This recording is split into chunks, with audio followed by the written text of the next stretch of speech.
nitidez de cómo se han invertido los 170 millones que estaban dedicados a eso. Se han repartido muy bien, pero no todo, y tampoco no se ven los resultados porque la anemia, en lugar de bajar, sigue subiendo. Entonces ahí tenemos un punto sumamente importante. Por ejemplo, zonas donde Loreto, como Loreto, por ejemplo, hay una representación importante de la Amazonía, la anemia ha subido 5.9% en Loreto. En Ayacucho, 5.6%. Esas son realidades. En Loreto tenemos casi el 50% en los niños menores de 5 años en condición de anémicos.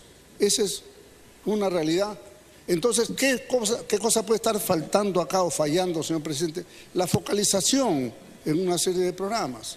Porque puede estar el marco genérico, pero si no hay focalización en estas cosas, esto no funciona. Por ejemplo, se continúa inercialmente el tema del programa del vaso de leche, por ejemplo, señor primer ministro. El vaso de leche ya tiene un montón de años. Se empezó en la época de Alfonso Barrantes, en nuestro tiempo se amplió a nivel nacional. Es un programa que tiene más de 30 años. Y todos sabemos, porque hay una serie de informes técnicos, de que eso, la verdad, ya no es eficiente. No resuelve los temas de desnutrición, no resuelve los temas de anemia, no los resuelve, está probado, pero nadie pues le pone el cascabel al gato. Entonces es un punto en el cual sin duda creo que hay que conversarlo y resolverlo. Y de repente esos recursos, que no son pocos, podrían pasar a programas mucho más focalizados de lucha contra la desnutrición y la anemia. El tema del vaso de leche realmente es preocupante porque hay una serie de perforaciones y fugas por todas partes. Realmente es una complicación. Si es que lo que nosotros quisiéramos saber en este punto para terminar este tema es cuál es el programa objetivo de lo materno-neonatal para poder atacar tanto el factor desnutrición como anemia. La desnutrición infantil, tenemos 370.000 niños menores de 5 años, casi 400.000 en situación de desnutrición infantil, con un promedio de 26.5% en las zonas rurales. O sea, 1 de cada 4 niños por lo menos está en situación de desnutrición y en algunos departamentos pues la cosa es ya escandalosa, ¿no? Así que este es un tema que también exige focalización y más bien yo diría, hay algunos alcaldes que con mucho empeño se han puesto la camiseta de estos programas y lo están llevando adelante, bajando raudamente la desnutrición de sus pueblos, pero eso no tiene el acompañamiento del Estado en su conjunto. Quisiera tratar, señor presidente, también el tema del sector jubilados y cesantes. Y aquí ya nos toca a nosotros también, señor presidente, porque el gobierno el 26 de junio presentó un proyecto de ley para aumentar las pensiones a las viudas. Está en la Comisión de Trabajo desde el principio de julio, o sea, va a cumplir 3 meses y no hay dictamen y se supone que este aumento regía a partir del 1 de octubre. O sea, el último trimestre de este año iban a tener un aumento 100 soles las viudas. Puede ser mucho, poco, no sé, pero lo cierto es que acá había un aumento. Entonces la pelota está en la cancha del Congreso, también tenemos que reaccionar. No solamente es pedir, también tenemos que jugar nuestro rol. Y en este tema, señor presidente, creo que es el proyecto de ley 1625, que no sé quién lo tendrá, pero este tema, entiendo que es la Comisión de Trabajo, hay que resolverlo y que sirva de llamado de atención para nosotros mismos, para poder avanzar, señor presidente, a ver si tenemos dictamen y si tenemos la próxima semana eventualmente la aprobación de la ley para que las viudas cobren una mayor pensión desde el 1 de octubre próximo. Y en tal sentido, señor presidente, también la célula parlamentaria aprista está trabajando un proyecto y hemos estudiado ya las consideraciones, la data respectiva, ONP, etcétera, porque es verdad, tal como se ha dicho acá, hay pensiones infames. La pensión mínima, señor presidente, es 415 soles. Congresista, su bancada tiene 20 minutos. ¿Va a usar 5 minutos adicionales o los 20 minutos? 5 minutos más. Toda la bancada, vamos. Ya, tiene entonces los minutos adicionales que son 10. Gracias. Le decía, señor presidente, que la pensión mínima es 415 soles. Pero hay decenas de miles de personas que reciben bastante menos que la pensión mínima. Desde los 9 soles que se han mencionado, 100, 150, 200. Entonces, aquí ya tenemos estudios avanzados para poder nivelar todos al mínimo. Si por algo se llama pensión mínima, entonces que todos ganen la pensión mínima. Pero no puede ser gente que esté por debajo de eso. ¿Cómo puede sobrevivir una persona en esas condiciones? Entonces tenemos tanto responsabilidad propia del Congreso en el proyecto de ley que he mencionado, no tramitado todavía, como en casos como este. Y estamos presentando, señor presidente, en los próximos días un proyecto muy importante. Tal como se ha dicho, hay 84.000 procesos judiciales en la vía contencioso-administrativa, en la cual los jubilados, los cesantes, están reclamando pequeños aumentos de pensiones, reconocimientos, etcétera. La ONP les litiga hasta más no poder. Y cuando pierden, ponen un recurso de casación que demora pues 2 o 3 años para que termine. Entonces primero se mueren y después aprueban la sentencia. Señor presidente, estas cosas tenemos que resolver para que no exista estas dilaciones innecesarias. Por ejemplo, no tiene sentido los recursos de casación, eso debe terminar en 2 instancias. Estamos sobrecargando a la Corte Suprema de la República por gusto, estamos sobrecargando a los juzgados contenciosos administrativos por gusto. Muchos de esos juicios se pueden resolver en allanamientos, en aceptaciones, en transacciones, para que esa gente goce de sus pequeños aumentos en vida. Así que son cosas vitales que hay que tomar y que sin duda causaría un acercamiento del gobierno a la ciudadanía. Justamente una de las cosas que se le critica al gobierno, oiga, muy bien en los temas económicos, ok, pero ¿dónde le tocan la piel al pueblo? ¿Dónde se acercan a la población en sus sentimientos, en sus necesidades? Ese es un punto central. Hay que pensar en los jubilados de la 1990. La 2530 que cuando se aprobó se convino en que sí iba a haber un aumento gradual de acuerdo con esta vida, cosa que no se ha hecho, se ha hecho una vez, creo, y ahí quedó. Entonces tenemos que ajustar esas cosas. Entonces creo que eso va a ayudar muchísimo a la población. Fíjese el buen ejemplo, señor presidente, de la ley del ADN gratuito que hemos aprobado acá, promulgada en Palacio de Gobierno en presencia de varios parlamentarios. Tiene un respaldo estupendo en la ciudadanía. Si lo vamos, el otro día estuve en Piura con la congresista Schaeffer y realmente la asistencia masiva de la gente ratifica el interés. Entonces, tanto el Congreso como el Gobierno Central tenemos que tener una mayor cercanía con la población. En salud, tenemos, señor presidente, hoy día escuchaba a la ministra, pero hoy tenemos un problema que es grave, señor presidente. La gestión central del Ministerio de Salud, pues no tiene nexo suficiente, contundente y claro con las regiones. Y eso se vio, señor presidente, en la catástrofe del norte. Piura tiene por debajo del promedio de médicos que se necesita. Y no se ha podido resolver el tema. Y no solamente no se ha podido resolver, yo estaba en Piura hace 3 días, 4 días, y allá la huelga médica sigue, aunque parezca mentira. Sigue, yo he visto en los hospitales, el paro médico sigue en Piura.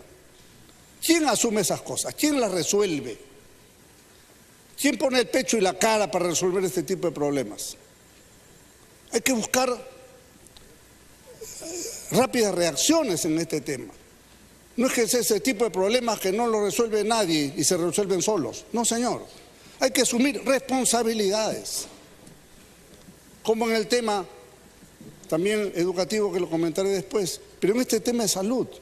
Creo que la vez pasada logramos incluir una serie de aspectos centrales como temas adicionales, como enfermedades complicadas que tenían que ser atendidas, y se puso unos fondos para eso. Y creo que un tema central que hay que incluir es el tema de la salud mental en este tema. Me parece que está en el artículo 22 del proyecto.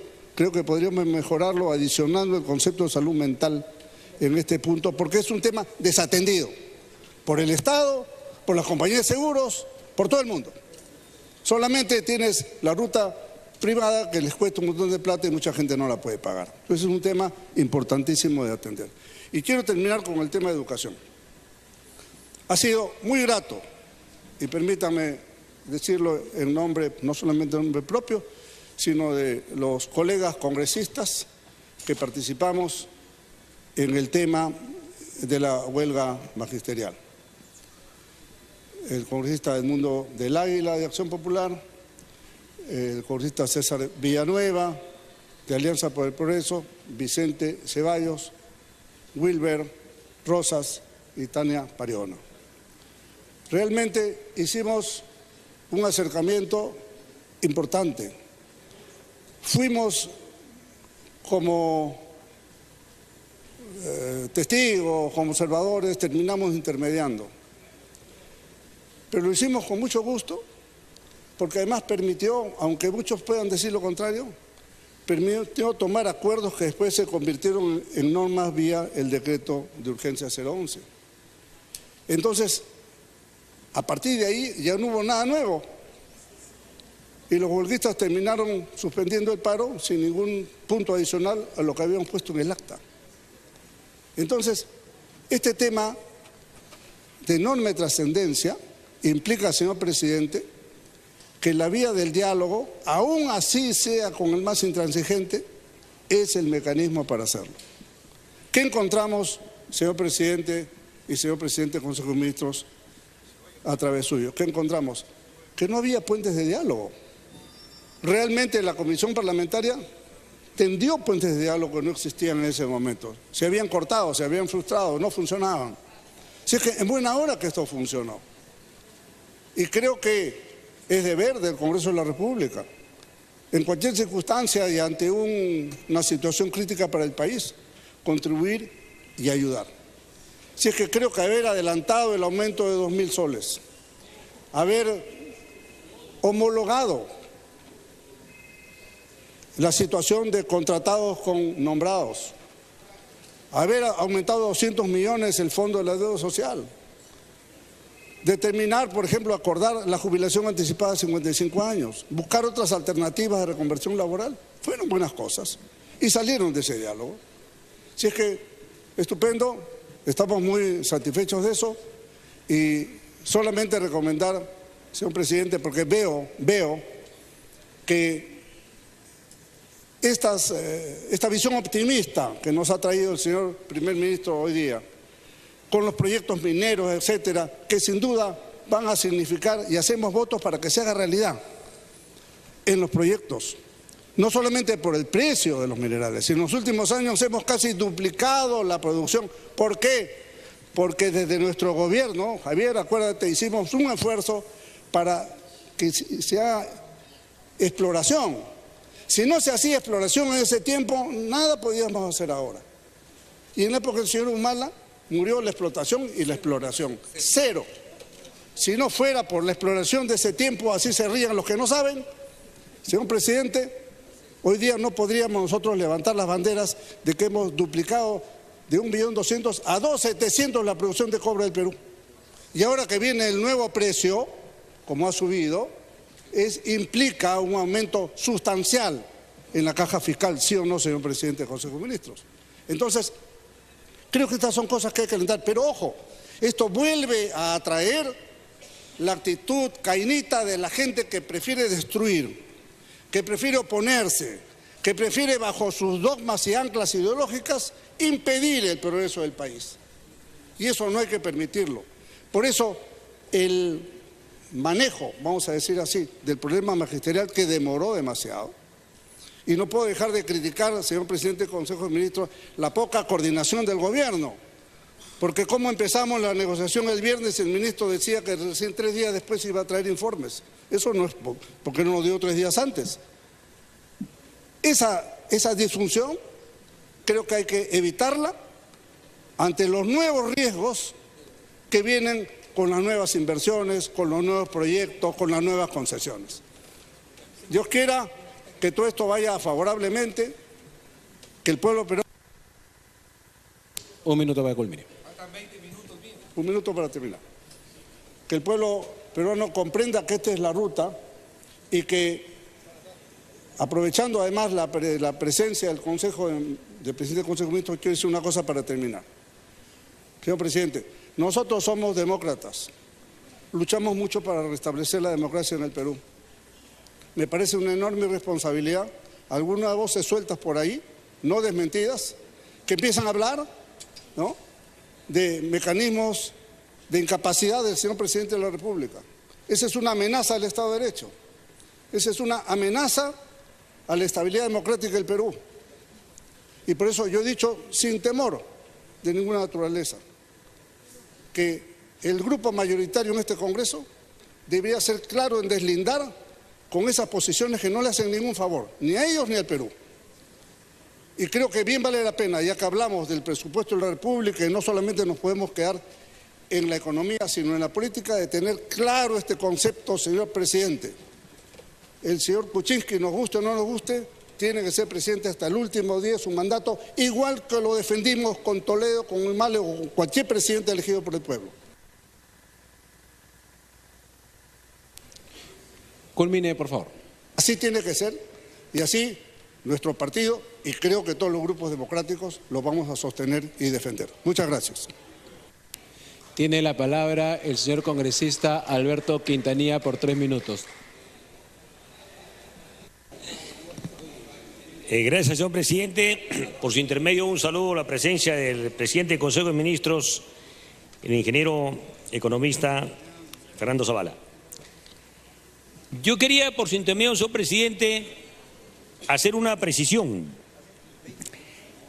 En política económica, uno puede dirigir las medidas a incentivar la inversión, pero también debe hacerlo para desarrollar el mercado interno, la descentralización y el incremento de la capacidad de consumo de la población. Todas las medidas que se han presentado el día de hoy para sustentar el presupuesto de la República, señor presidente, solo apuntan a favorecer la inversión. No se preocupan por el lado de desarrollo del mercado interno. No hay mayores políticas para descentralizar la economía del país ni resolver este problema de rezago en las remuneraciones de todos los peruanos. Por ejemplo, sobre el salario mínimo vital no se ha dicho nada, señor presidente.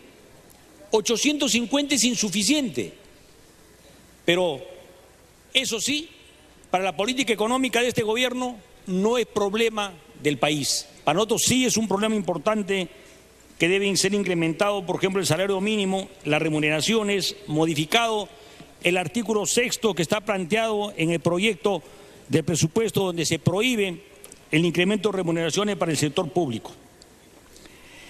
Si no se adopta una medida de rectificación que se preocupe también por este lado del problema, se va a incrementar la desigualdad en el país. Un segundo tema, señor presidente, es un presupuesto absolutamente centralista. El 77.3% de las inversiones es manejado por el gobierno nacional y tan solo un 23% por el conjunto de gobiernos regionales y locales. Por otro lado, señor presidente, es un presupuesto absolutamente conservador, no es reactivador de la economía. Dos datos, señor presidente. Por ejemplo, se ha planteado que el déficit fiscal para este presupuesto debe ser alrededor del 3 al 3.5%. Nosotros creemos, señor presidente, que no se está recurriendo a las medidas de incentivar el gasto fiscal para reactivar la economía, y esto está perjudicando, entre otras cosas, señor presidente, al sector educación. Señor presidente, es bastante preocupante que en este presupuesto, por ejemplo, se destine al sector de educación el 17.45% de todo el presupuesto. Y si tenemos una recaudación y una presión tributaria del 14%, eso nos da nada más que un 2% del PBI para el sector de educación. Se ha dicho que en el presupuesto que estamos cerrando teníamos 3.5%. El compromiso nacional del 2012 en el acuerdo nacional es de llegar al 6%. Se está reduciendo, señor presidente, el presupuesto para educación entre el 2.5 al 3% en el mejor de los casos, si tenemos en cuenta, Continúe, por favor. Señor presidente, al finalizar le voy a dar una interrupción al congresista Richard Arce por los 2 minutos. Señor presidente, decía, señor presidente, que venimos de un problema álgido en el país y en lugar de reducir, de aumentar el porcentaje del presupuesto para el sector de educación, lo estamos reduciendo. Y un último punto, señor presidente, que me parece importante. Todas las medidas apuntan, señor presidente, a que los mecanismos de inversión por parte del Estado están dentro de un marco proclive a la corrupción. Las asociaciones público-privadas y ahora por impuestos con las cuales no estamos en contra, pero sí creemos y advertimos que la modalidad por la cual los precios finales de las obras las fija a propuesta del contratante con la supervisión de un ente privado que también ha sido ganado por licitación y con la complicidad proclive a la corrupción de un funcionario, termina multiplicándose por 3, 4, 5, 6 veces. Como... Un minuto para que culmine. Terminar. Bueno, voy a hacer el uso de la palabra casi en la quinta parte que han utilizado los colegas Johnny Lescano, el compañero del Castillo. Señor presidente, termino señalando, señor presidente, que esa modalidad de contratación permite la corrupción. Y si tenemos, señor presidente, que por ejemplo en el norte con FOSUR, con la entidad encargada de la reconstrucción por el fenómeno del Niño, se le está entregando al sector privado sin que haya una suerte de planificación del desarrollo y ordenamiento territorial del país. Yo quiero advertir, señor presidente, que si no modificamos esta modalidad de contratación de aquí 3 años, vamos a lamentarnos y estar debatiendo aquí la formación de comisiones investigadoras para deslindar la corrupción en estas obras, señor presidente. Gracias. Gracias, señor congresista. Los 2 congresistas anteriores han hecho uso del tiempo que correspondía a su bancada, han hecho todo el uso de su bancada. Congresista Richard Arce tiene la interrupción finalmente por los minutos que le dio el congresista Quintanilla. Gracias, señor presidente. Por intermedio suyo, saludar al premier y quisiera plantearle una interrogante respecto al proyecto de ley de equilibrio financiero de 2018. En lo referente a recursos determinados, se está proyectando como fuente de ingreso para poder financiar el presupuesto la suma de 19.729 millones de soles. Ahí tenemos comprometido el tema del Cano. Pero yo quisiera dirigirme al premier, si podría prestarme atención, respecto a que en el proyecto minero Las Bambas está este mecanismo dentro del contrato de la depreciación anticipada que no permite generar canon, porque no están pagando impuesto a la renta. Y en la proyección que se tiene, señor presidente, de ingresos del proyecto minero Las Bambas, se esperaba tener unos 500 millones de soles, señor premier, por intermedio de la presidencia. Pero ahora no vamos a tener ese recurso en la región Apurímac. El gobernador regional está gestionando un préstamo, señor premier, por 300 millones de soles para atender pequeños proyectos. Pero yo me pregunto, señor premier, por intermedio de la presidencia, ¿cómo va a ser posible que por un acuerdo contractual entre el Estado y la empresa minera, favoreciendo el interés de la empresa con la depreciación anticipada, no se está generando un ingreso y nosotros como región tenemos que generar un préstamo que vamos a tener que pagar recién en el 2021, porque en la proyección con los precios bajos de los minerales no vamos a tener mayores ingresos? Y en ese marco, señor premier, considero que el Estado tiene que asumir ese pasivo. ¿Por qué la región Apurímac va a tener que asumir esos intereses hasta el 2021, cuando esos ingresos corresponden a la región? Porque son viene del proyecto minero más importante que tiene el país. La población ve con mucha extrañeza y con mucha molestia que estén llevando los minerales, pero tiene que haber un ingreso para el país. Yo creo que es posible, Premier, invertir esos 300 millones por parte del Estado y que no sea un crédito que perjudique a mi región. Gracias, señor presidente. Gracias. Tiene la palabra la congresista Karina Beteta. Creo que le pido una interrupción. Congresista Karina Beteta, por 3 minutos. Gracias, presidente. La congresista Alcorta me ha pedido las 2 interrupciones, presidente. Gracias. Tiene las 2 interrupciones la congresista Lourdes Alcorta. Gracias, presidente. Saludar al Premier a través suyo y decirle que Chinchero fue el verdugo del Ejecutivo. Se metieron con chincheros y se quedaron con chincheros hasta el día de hoy. No hay absolutamente ninguna propuesta nueva ni nada de nada. Estamos como comenzamos. La recuperación económica, según usted, señor Premier, a través de la mesa, dice que tendrá un crecimiento de señales superiores al del año pasado. Claro, lamentablemente por la reconstrucción del norte, que todos hemos vivido. Pero también usted ha hablado de las inversiones privadas, ha hablado de la minería. Esto no es el precio de los metales afuera. El tema del cemento que usted ha hecho referencia, de la construcción, sigue refiriéndose a la reconstrucción del norte. ¿Cómo está la presión tributaria? A 13%, como lo encontraron ustedes hace un año, gracias a nosotros que lo supimos. ¿Cuál es el Producto Bruto Interno? ¿Cuál es el Producto Per Cápita? ¿A cuánto asciende la deuda interna? ¿A cuánto asciende la deuda externa que el gobierno anterior la dejó creciendo desmesuradamente y que ustedes la siguen aumentando sin tocar hasta ahora el tema de los bonos? Del 13% piensan ustedes pasar hoy día al 14%. Pésimo, pues es muy poco, es nada. Es como encontraron ustedes en julio del año pasado la situación económica. Pero además, si consideramos que el señor Tornes, su exministro, que los ha criticado en Caretas, la revista, metiéndole un tackle en el mes de octubre a la economía, que paralizó todo, si ustedes consideran la situación, sigue estando igual como ustedes entraron al gobierno. Cuando ustedes pidieron el voto de confianza, les pedimos, insistimos y prácticamente exigimos que nos contaran cómo habían encontrado el gobierno anterior.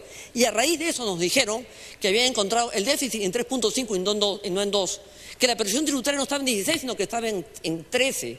Y toda la situación que hemos encontrado con el crecimiento de deuda interna y externa desmesurada. Y ni qué decir los comentarios de sus ministros de hoy día, que le echan la culpa a todo el gobierno anterior. Sí, ha sido un desastre el gobierno anterior, pero para eso fueron elegidos ustedes, para mejorar en algo, por no es un primer año. Las exportaciones estaban hasta el perno. Culminó la interrupción. Muchas gracias, señora congresista. Congresista, sí, las 2 interrupciones. Congresista Karina Beteta, sí. Si no, coordinamos otra interrupción. Congresista Karina Beteta.